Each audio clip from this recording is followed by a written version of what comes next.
All right, Royal Rumble time. 2026 has come and gone for the Royal Rumble.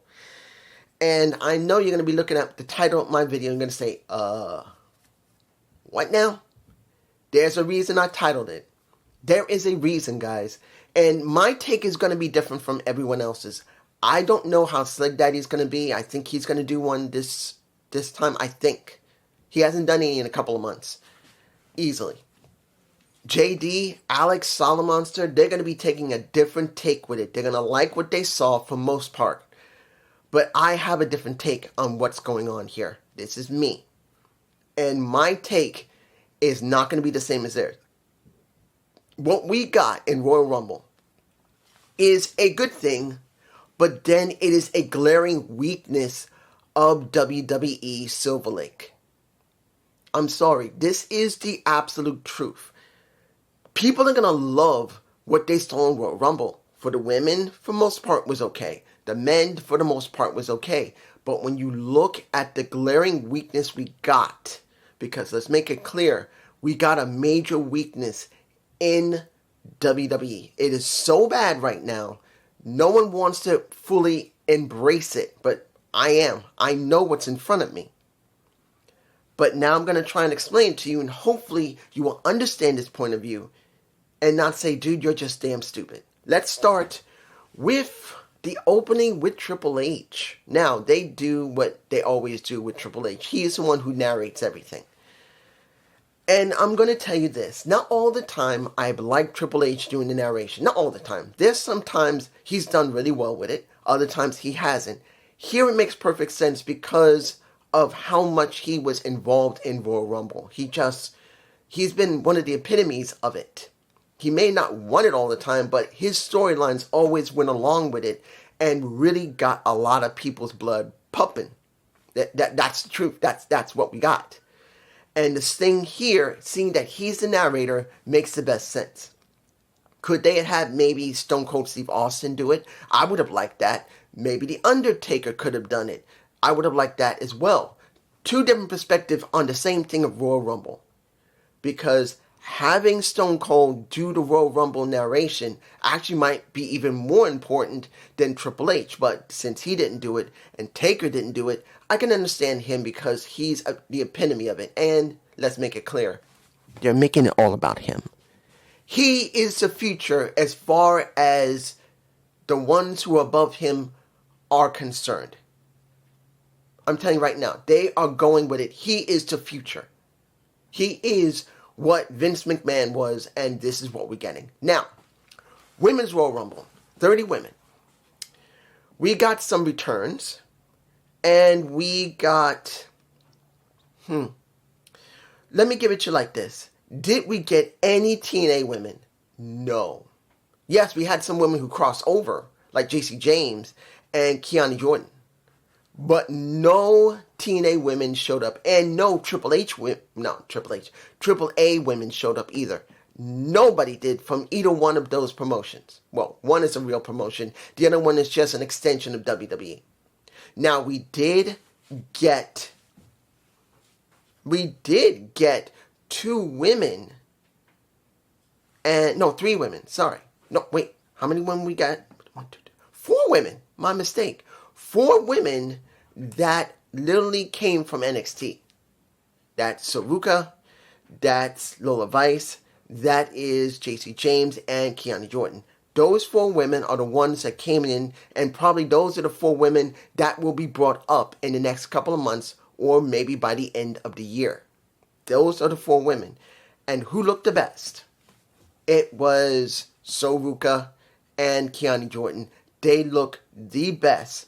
And nothing against Lola Vice and nothing against JC James. They were fine during the match. But legitimately, Soul and Kiana were the best. Kiana. They were the best ones there. Now, the ones who opened the match, which I was quite surprised they actually did that. I guess they wanted to get the intrigue out and to set something up going forward. And that was Charlotte Flair as number 1 and Alexa Bliss as number 2. I was, really? You're going to put Alexa and Charlotte as number 1 and 2? There was only two ways this could have gone. One, they wanted to drag it out with both of them to literally the end of that entire match. Or they wanted to try and eliminate one of them quickly by the other one. Now, of course, we do know that Charlotte was eliminated by Alexa later in the match. She was. Was it? No, sorry. I got that reversed. Reverse that. Alexa was eliminated by Charlotte later in the match. She was. Because Charlotte lasted 59 minutes. Now, that's not a bad thing to do. I wasn't having a problem with Charlotte making it near the end of the match itself. I would have had a problem if she dominated the match, which she didn't. She did not dominate the match. This isn't like her last run.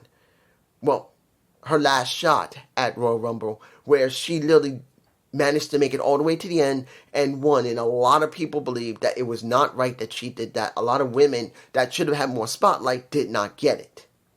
But in this match, I will tell you, and I got to be honest here, the first 6 women.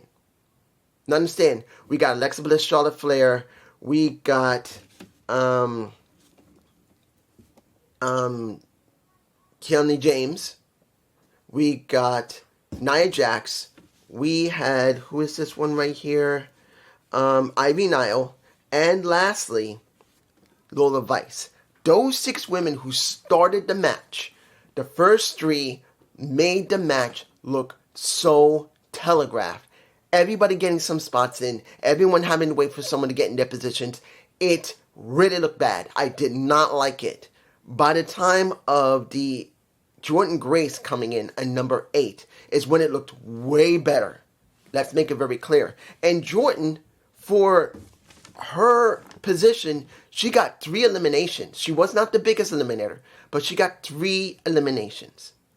But if you watch the match, and I'm sure some people are going to say, compared to me, which was 6, they're going to say maybe up to 10 or 12 of the women that might have been there. It got better after number 12. I'm going around 7 or 8 is when, well, 8 actually, because when you look at Candice LeRae, she did not mean anything. It was around Jordynne Grace when they really started looking a lot better, and every move didn't feel like it was just, I got to do this spot, I got to do this spot, I got to do this spot. Oh, I'm going to have to wait for you. I got to do this spot, I got to do this spot. I'll wait for you. I'll sit here and wait until you grab me. That is what we got between number 1 and 2 all the way up until 8. For me personally, I'm sure people would say it's maybe around 12. The 12th one coming in, and that was Maxine Dupree. And I'm not saying she did great in it. She did okay. But by 12, I think some other people are going to say that it started looking better after 12. I say 8, because that is when Jordynne Grace got into the ring. Now, let's see the people who... Let me give it to you like this. The one who got the most eliminations was Lash Legend. The girl I told you about more than a year or 2 ago. I said between her and she was in the match along with Lyra Valkyria. I felt Lash's character was not that good, but I felt that Lash looked good. But eventually, to become the bougie bully, she earned it. She had to really bust her ass beyond metaphor to prove, or the meta girls as well, to prove that she can be more than what she is. And I said this before most people even wanted to even think about her. I said she could become a main eventer. She could look really good on the main roster. I'm not saying that other people took a long time to figure it out. I'm sure some people around the same time as me figured the same thing.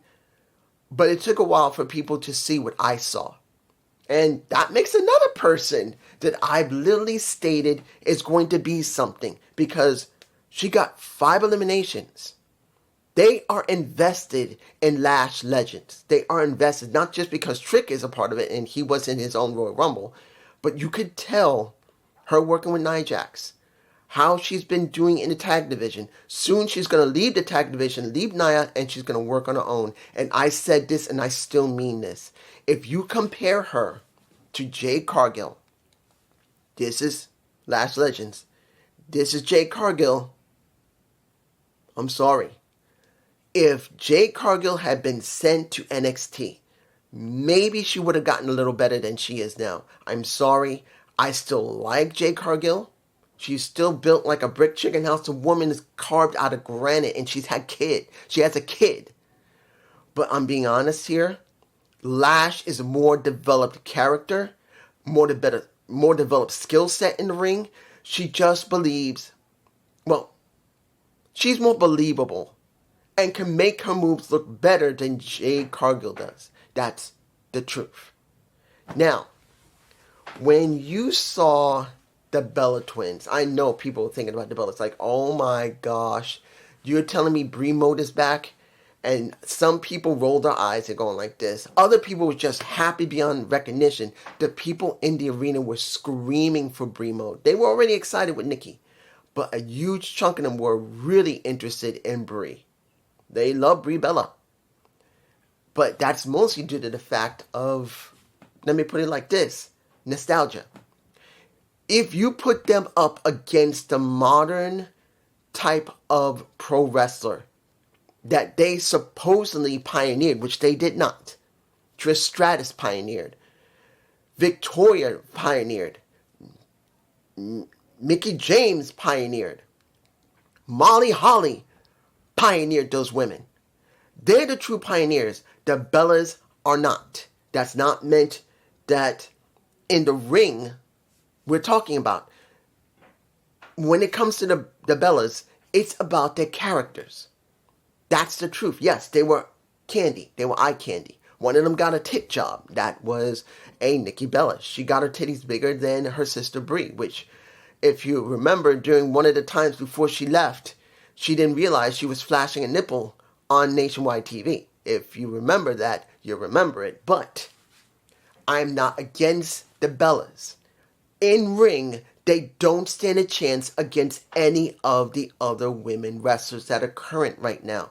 They're a different style, and you could tell from this match that Nikki and Brie are from the previous generation, and it was more focused on character than it was about in-ring work. And I'm saying this clearly, that Nikki worked very hard to make herself look better in the ring, and she did. She was not the greatest wrestler in the ring, but she worked hard to look better.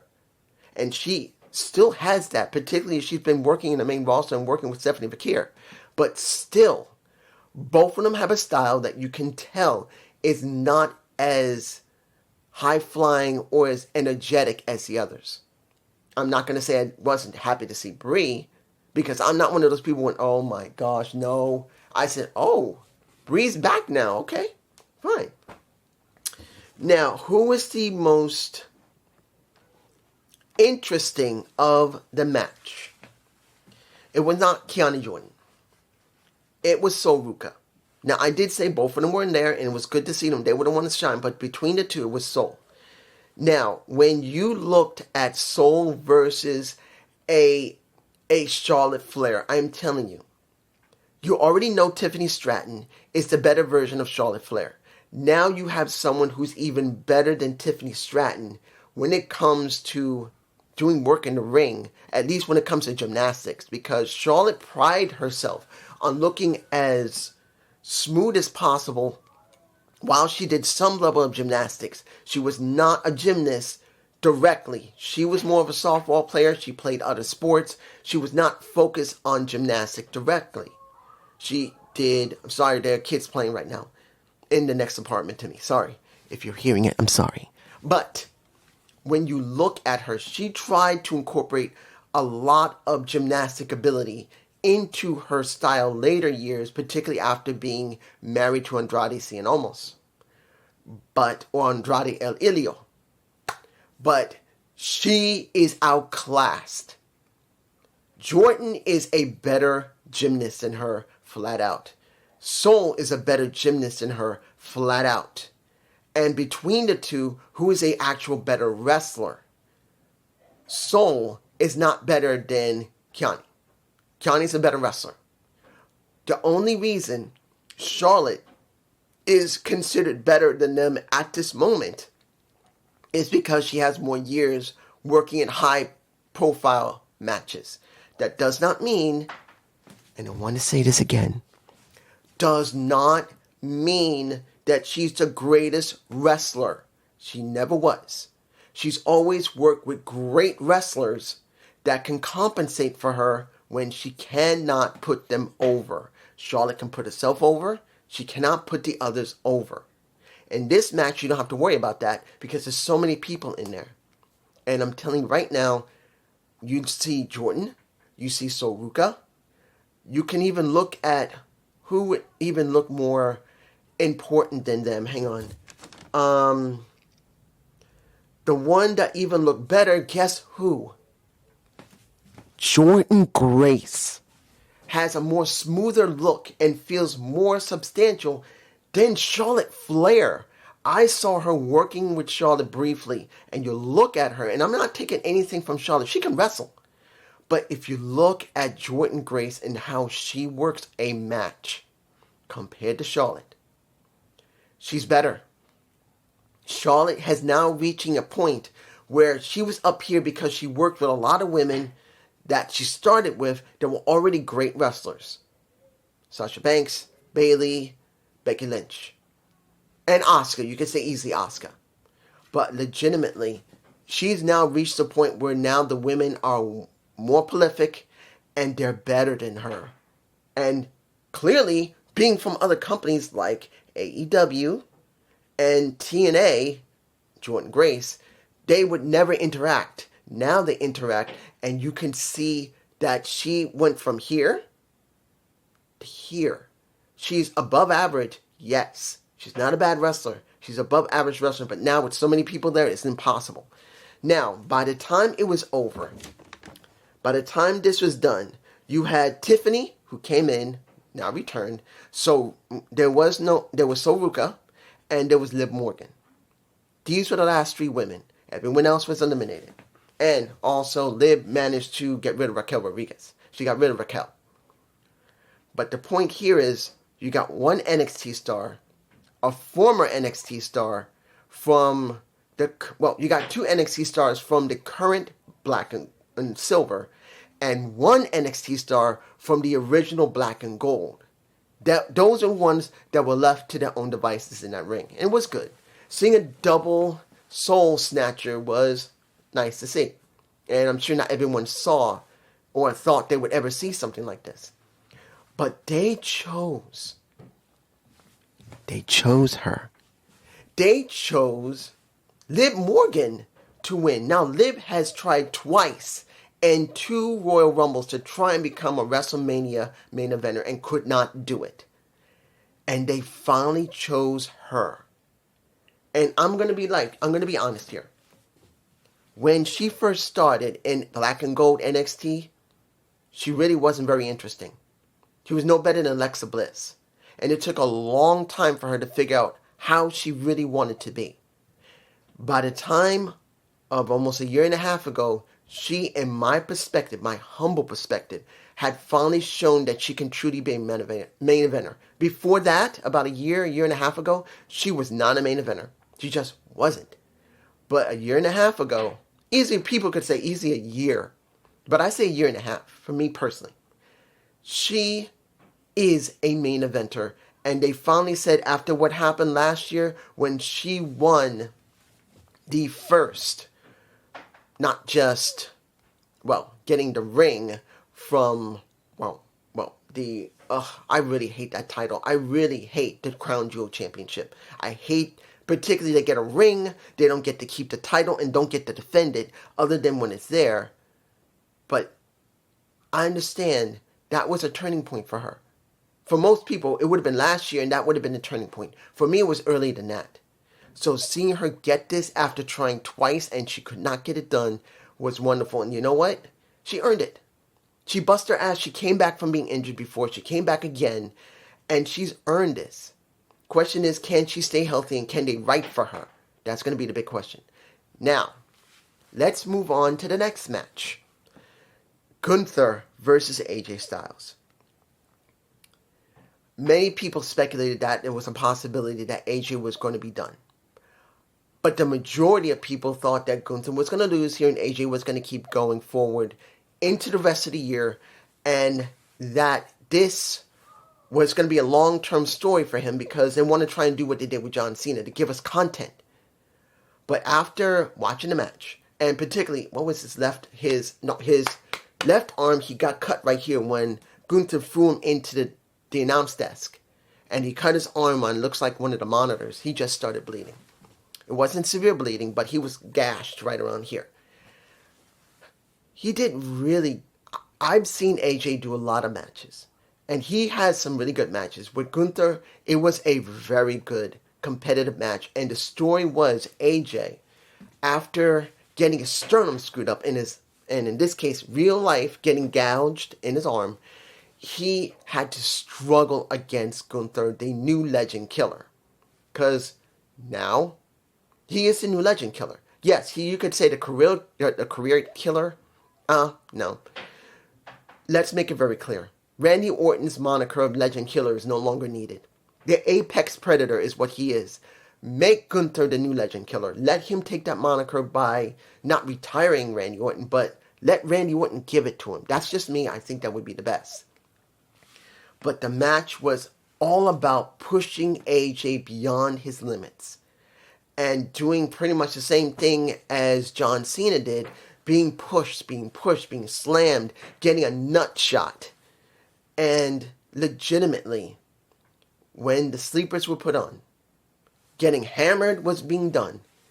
And AJ passes out, unlike John Cena, who just... AJ was passed out. The air in the entire arena just went gone. No one expected him to lose. No one expected him to just pass out. Compared to John Cena, who tapped, he passed. He just passed out. And when he woke up and realized he lost, he was beginning to take off his gloves, but he chose not to do what like everyone does. I think he went down the JDC route of Johnny Dango Curtis and didn't want to take off his boots and put them in the middle of the ring. He decided, I'm not going to do that. I'm just going to say thank you to everyone, and I'm just going to go to the back. I'm not taking off my boots. Because traditionally, that's what you do. If you're that type of person that wants to make a mark and be remembered, he chose not to. As he took off his gloves, was about to put them to the ground, and everyone was saying, don't do it. And I thought, you know what? He's not going to do it because since Gunther cheated to win, he has the reason to say, you know what? Fuck this. I'm not doing it because Gunther could not beat me clean. He could have made that argument, and even though they would have said, you know you lost, AJ, you have to retire, he says, no. He kicked me in the nuts and cheated. He said it was going to be a clean match, and he did not. Again, he cheated because I should have been beaten fairly. He put the gloves back on, did this. He did in front of everybody. Then he left the ring, went back up again, put his hand up again, and then left the ring. And it was not, who was it, the one that said his career's over? I don't think it was Michael. I believe it was Wade first who said it. Then Michael agreed, because I can't remember exactly if it was Wade, who was first, Wade or Michael. I think it was Wade Barrett who said his career's over. I could be wrong, and it could be Michael Cole. You could tell me below, but I think it was Wade who first said it was over once he was starting to walk back up to the Titantron and the ramp. I'm surprised that AJ wanted to just do one more pay-per-view. I would have thought he would at least make it to WrestleMania. If he was going to retire quickly, because I never checked the dirt sheets. I want to make it clear I didn't check. But for me personally, I would have thought he would have, if he was going to retire this year, somewhere in the middle of this year, I would have thought it would be at WrestleMania that he would do his retirement match. Or maybe he would do it at SummerSlam. But I thought if he wanted to make it so memorable, so special, it would have been WrestleMania. But if they had no room for him, they did it here. And now it's over. Unless this is a swerve, and due to the fact that Gunther cheated, that he chose to do this, but goes on to Raw and says, and calls out Gunther, shakes his hand, kicks him in the damn nuts, and says, you know what, I'm not retiring. I may have shown myself over at Royal Rumble. I'm not retiring because you did not beat me fairly again. You had to cheat to beat me. You cheated to beat me. Now, if he does this on Raw coming up with this, I would not be surprised, but probably it's not going to happen. Next, the third match, which was for the undisputed WWE Championship. Drew versus Sammy. Now, I'm going to be honest here. I'm not everyone's going to agree with me. This is not about the match. I want to make it clear. It's not about the match quality. And the story. The story about Sammy always trying to get the big one and never could get it. He's been Intercontinental Champion, yes, but he's never been able to grab the big one. And that's the story where it came with Drew. Fine. And I didn't have a problem with the match either. I liked the match. It was a good match. And Drew finally beat him, telling him before he lost the match, smacking him in the face, saying, you're nothing, you can't get it done. What are you going to do when you look at your kid? And smacked him, and that's what sparked the last part of the match. Now, of course, when it came to Sammy, the real focus in the match was Sammy's lower back, because when he dove outside doing a helo and tried to land on his feet, he was bending really low, and his back was the key of it, hurt his back. And that is what Drew focused on for the entire match. But I'm going to be honest here. This was paint by numbers. I'm sorry. I'm sorry, guys. This is paint by numbers. This is not that it's a story, it tells itself. No. This was, we have someone who's a Muslim that works in WWE, and since it's not Mustafa Ali or another pro wrestler who is Muslim, let's make sure we have a Muslim guy there in a special spot. Again. I'm sorry. I'm being honest here. This is not about Sammy's story. Good story. But if it was done any other pay-per-view, could have been done in WrestleMania, could have been done at SummerSlam, could have been done at, you could say, Survivor Series. And Royal Rumble. But this pay-per-view was in Saudi Arabia. Jihad. I'm sorry. This isn't the first time they've done this. This is multiple times they've done this over and over again because they want to do this to please the crowd. And let's be honest. If this was done any place else, they wouldn't be doing it. They wouldn't be doing it. And I know you're going to say, well, dude, yes, they have. They've done it before. Yes. But they wouldn't be doing it back to back to back to back. Always about the Muslim pro wrestler getting a special story before this entire thing is, and they try to focus on it only. They've had over the years someone that comes from a certain country, and like Canada or a certain state. Of course, they've done it, but they don't do it every year. They don't. They didn't do it every year. And the problem here is that they do it every single time when they go to Saudi Arabia. It's not about if it's an important match. They try to make it important and do the same thing over and over again. It doesn't matter if Sammy had won or if he had lost. It would have been good if Sammy won because he finally won the big one. But the problem here is they do it every single time with Sammy. And sooner or later, if another Muslim wrestler comes in, they'll do it every single time with another Muslim wrestler. And every single time with another Muslim wrestler, trying to make it highly important when it's not. And in this case, it was important. Taking nothing away from the match. And the story was a good one. But it's the same thing. The same thing. They don't do it every single year. But to Saudi, they do. Now, either it's because they signed a contract, they have to do it, which I'll understand it. But if there's no contract, making it clear, if there's no damn contract that they need to do this, they're just doing it to please the crowd, it doesn't please me. I'm sorry. If you were going to do this in New York, in Manhattan, in pretty much in Watts, or in Harlem, and they're always bringing the same black wrestler to have a high spot, or another wrestler doing high spots, but they never do it any other place but in either Watts or in Harlem, I would think, well, they're only doing it to please black people. And being part black, that'll make me happy. I want you to make a story that's important. And if there is a black wrestler there, in this situation, I'll have no problem with it. But you're bringing in black wrestlers every year. The same thing. And it doesn't feel important. And it doesn't feel special. And this should be special for Sammy. But it's not. It doesn't feel special for Sammy. For me personally, even though it was a great match with a good story, Sammy didn't feel special. And you're going to say, well, you're not Muslim. It's not the point of being Muslim. I'm a wrestling fan that wants good storytelling where the person that you're trying to tell the story gets a special spot. That because they worked hard throughout the year and they earned it. And even though Sammy did earn it, they've done this. He earned it last year. He earned it the year before. They earned it the year before. How is it special then? To do the same thing over and over again with the same person instead of just leaving it and doing it when it means something.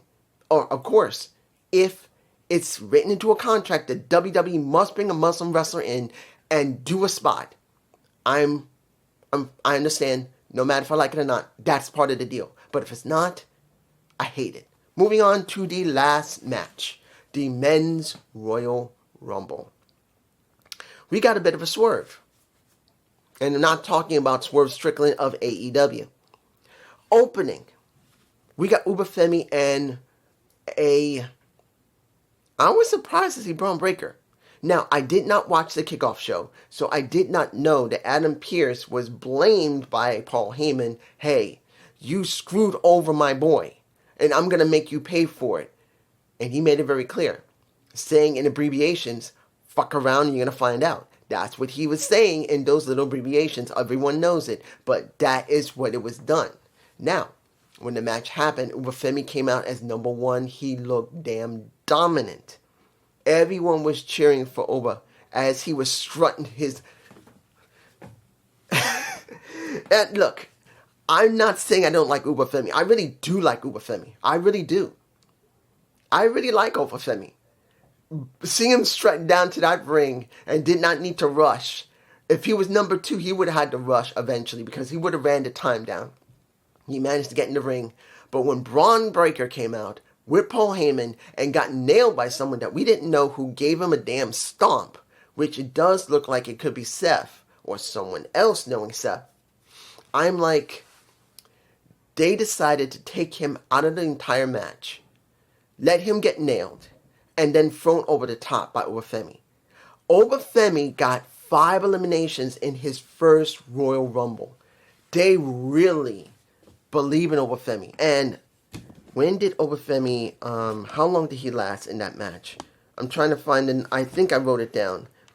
I think he lasted almost 40 minutes in the match. Yes. He lasted 39 minutes, almost 40 minutes in that match. He lasted that long, which is a good showing for the first time in Royal Rumble. That means they really have stock in you. That's a good thing for Ubafemi, that he was number one.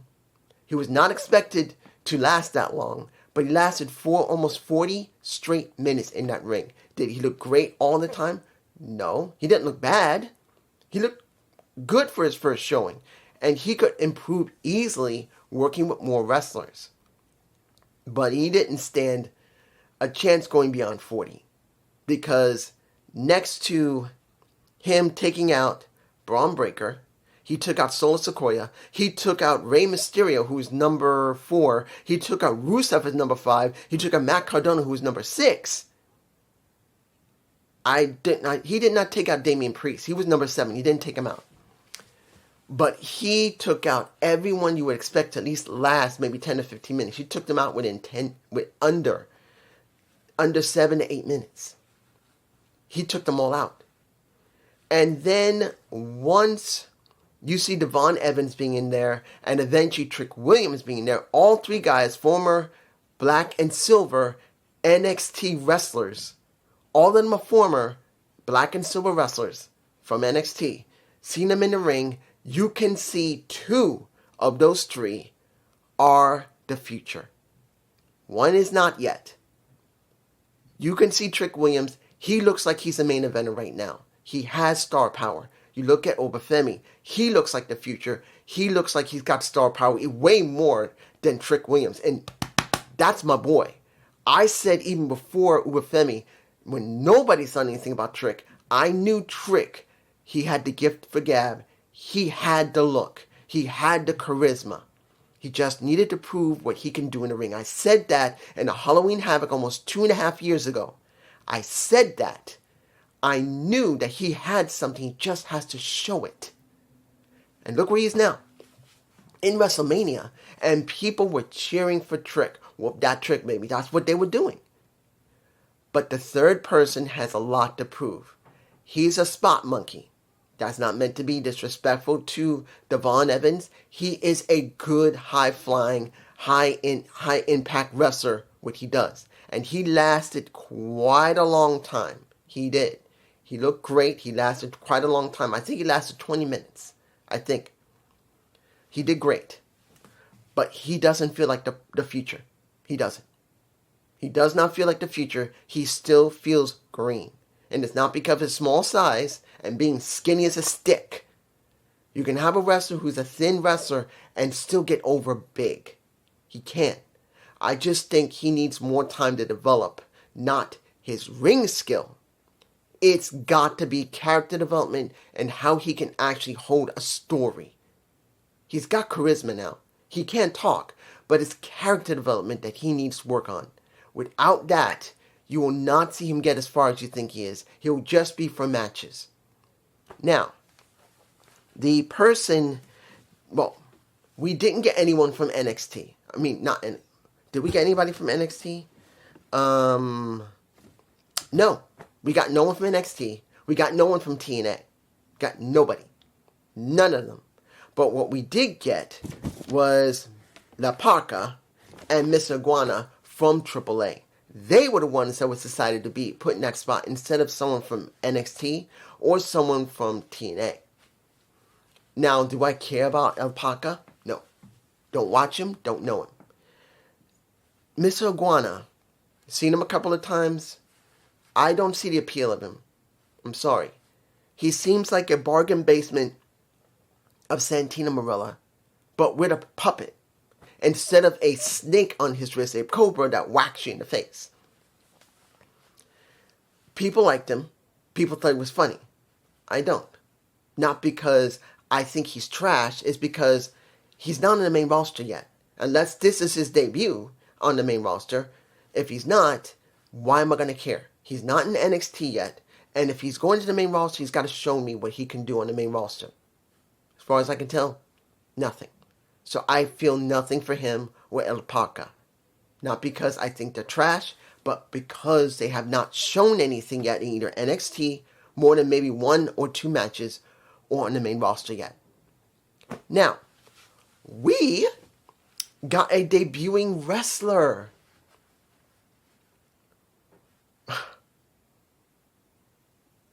Oh, man. Royce Keys. I'm botching that name because I'm like, I knew that he was going to debut. Sooner or later, Powerhouse Hobbs. I knew it was going to happen. But for Royce Keys to show up as which one was he? Royce Keys. I'm trying to find him. He was number 14. Royce Keys shows up. And it was Wade Barrett who said, I have kept my... Was it Wade? I think... No, it was Michael Cole that said, I had kept my eye on this guy. This guy, I think it was Michael Cole that said, I've been keeping my eye. And he was the one who actually used his name from AEW. Powerhouse Hobbs. Good. This is something that AEW will rarely do or don't want to do. Now, because they were doing it before, now they won't even do it much anymore. Mentioning people from other companies and what they do. Some they did, They used to. Now they're very rarely they do it. But here, I had no problem hearing a Michael Cole say that this is a former powerhouse Hobbs. That shows they're watching the product. And that means even if they don't mention AEW's name directly, does not mean they were not mentioned. And people knew who Powerhouse Hobbs was. Royce Keys is now in WWE, and this is his debut match. And he looked great. The part that I liked, when he was staring down Ubafemi. I liked when he was staring him down, but the person he stared the most to was Bronson Reed. So there might be an actual feud between Bronson Reed and Royce Keys. I am looking forward to see what Royce Keys, if he's going to Raw or SmackDown. I'm hoping he goes to NXT first. I think he really needs to go there so he knows the system. Please, they don't put him on Raw immediately. Yes, he knows how to work the AEW way. I want him to learn the WWE style of how they do the camera, how they do the promos. I don't want him to just go into it blind, because AJ Styles did that and he regretted it. So hopefully they will do this. They will show him in NXT. But it looked great. He did get eventually eliminated by... Who did eliminate him? I don't remember who eliminated him. Someone eliminated him. But he was eliminated. Then we got Brock Lesnar showing up. Brock was number 22. When he came out, he was facing Ubafemi. That is a match everyone wants to see eventually if Brock continues wrestling. I want to see Femi versus Brock. He could really put him over. This is the thing. When Brock was put over by The Undertaker, I know Brock had his own history, all of that. Many people believe that it should never have been Brock who ended Taker's streak. But still, he did end it. Now, we need someone that would really benefit from beating a Brock Lesnar at a pay-per-view. If it's not WrestleMania, at least a signature pay-per-view like SummerSlam or Survivor Series. I want to see him with him and put his ass over clean. That's what I want. But this is just me, guys. Let me tell you about what's going to happen. Not many people are going to be happy about this. Americano versus OG Americano. Because we got a 13 and 14. We got Americano versus OG Americano. We got the returning Chad Gable, fully bearded and mustache, compared to Ludwig Kaiser, who is clean shaven. I'm like, are we doing Sin Cara versus Sin Cara? Are we really going to go to Sin Cara versus Sin Cara route? Can you make a Sin Cara versus Sin Cara storyline with Americano and OG Americano work? Yes. I want to see Ludwig Kaiser in a storyline with the original El Grande Americano. I want to see Chad Gable and Ludwig Kaiser in a storyline where they're going to make one of them demask, and then they do some type of screwy ending and they both get unmasked. I know that's not going to happen. They will make them deal with each other, but what I want is this, that you have the OG Americano versus the fake Americano. They both have a feud. They have a storyline that eventually one of them must demask.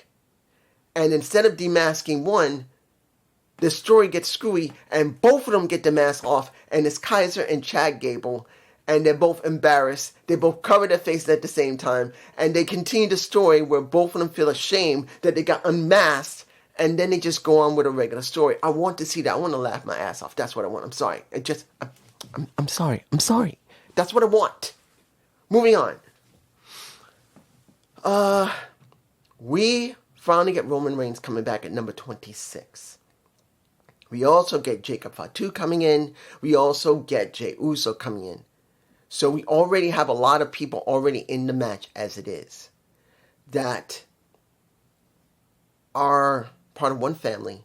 not always agreeing with each other.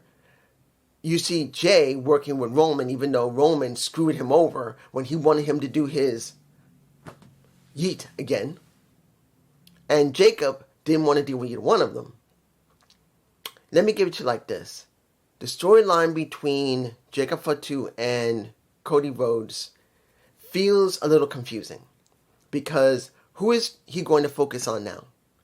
Is he going to focus on Jacob? Is he going to focus on Drew, particularly that Drew was the one who eliminated Cody right now, making sure that Cody has no possibility.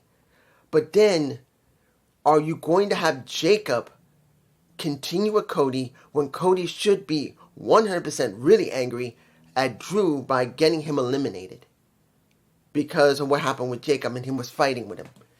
I'm confused on which one would be the one they're going to go with.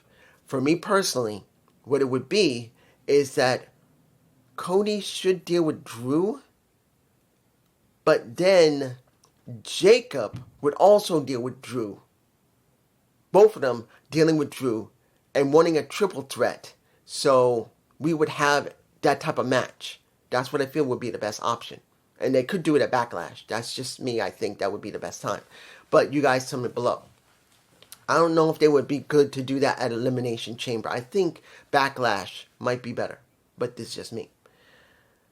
When we were near the end of the match, you literally had, hang on, at the end, you had 4 people. You had Randy Orton. You got Gunther coming in as, what was it? He was number 30. Gunther was 30. After beating AJ the way he did, nut-shotting him and putting him to sleep, he was allowed to come in the match as number 30 with a messed up knee. But he came in there and he lasted to the last 4. We had Logan Paul, we had Roman Reigns, we had Gunther, and we had Randy Orton. Now, Randy Orton was eliminated by Gunther, and Logan Paul was eliminated by Roman Reigns. It was just those 2. And in the end, we got Roman Reigns throwing Gunther out of the ring. Roman Reigns is now the one who won the Royal Rumble for the men and is now going to WrestleMania to face whoever he wants. Either it's going to be Drew or it's going to be CM Punk. If I had to take a guess, it'll be CM Punk. And it'll probably be a good match. But I'm going to be honest here. As you saw the original title of this video, when it comes, he won, that's a big problem, but and not. And this is what it comes down to. My take is not going to be the same as everybody else, as I said in the beginning of this video. But the key here is this. You need to understand what we're really dealing with. When the Bloodline was going on, 4.5 years, near 5, we had the Bloodline storyline going on. Roman with Jay. Then Jay dealing with the rest of the Bloodline. Then leaving it. Then Sammy. Then leaving it. Then eventually the entire thing shatters. Then Solo takes over. They fight. Then Solo gets rid of his brothers. Then you get Roman coming back. And then family versus family. That storyline ends. And there is no more storyline. And that means no major story for WWE. Now, what do we have? We now have Roman, who was the head of that storyline that was so popular, now getting back into position for Royal Rumble, from Royal Rumble to WrestleMania. And they will build him up into WrestleMania to deal with who I think would be CM Punk. I don't think he would go after Drew. It doesn't make any sense for Drew. But I believe it's going to be CM Punk. But here's the problem. There are no stories in WWE that are like the Bloodline storyline. You can say whatever you want about, they are popular wrestlers, they got star power. Where is the major storylines that mean the most, that is special, that will draw you in and keep you engaged for months or even years? There isn't one. You had 2 major factions that had 2 stories going at the same time. You had the Bloodline storyline, And they had multiple people they faced. And then you had Judgment Day, which they went through multiple people. They broke up, and then they faced each other no different than the Bloodline. And now they're done. They don't have any major stories. So right now, what did WWE do to try and compensate for no longer having major storylines? They've given us very simple, very predictable, and very safe stories. At best. At best. But now, they've had almost nothing. They've only had, at best, average storylines or very quick stories. And now, they're trying to use Roman, who was part of the biggest storyline for almost 5 years and hit 5 years. And they're going to try and make a story where he is going to go up possibly, which is obvious, CM Punk. And maybe they'll throw something else in the mix. You never know. But that's the story they have. And to be honest, it'll work. Roman Reigns dealing with CM Punk would work unless The Rock wants his original story and he really still wants to do something with his cousin. And I'm not saying he'll actually do it, but you know what I mean. But I'm telling you right now, I'm sorry. There is no major stories in WWE. They've had small stories. They've had very safe stories, which they really needed not to be safe. And now they're going to use the one person that everyone recognizes being in one of the most strongest storylines and the strongest factions this company has seen in decades. Back into the main event. And the key will be, will they build anything else next to him and CM Punk? No. I don't see it. And to be honest, they have no incentive to see it. Look, I know this is taking long. It's going to be almost an hour-long video, but I'm going to make this clear. You see the situation with originally TKO WWE, now being Silver Lake WWE. All that matters is profit. As long as the people are still coming, they're going to do bare minimum. And maybe they'll do a couple of times where they're going to be interesting, but they're not going to make it special. Because they have no reason to make it special. As long as the money's strong, they don't really care. And Triple H, who is probably told to do it minimum and start firing people when WrestleMania comes around. Or they're going to be told, try to squeeze as much as you can out of one story for longer than it needs to be. This is all we got. It's good to see Roman in the main event again, and he will go up against CM Punk. But if you're going to be honest, really honest, it's still bad because that's all they're going to have. One storyline using the same person, no one different. But it's just me, and I hope you enjoyed this Royal Rumble 2026 review. Sorry this is almost an hour long, but it needs to be explained. Peace.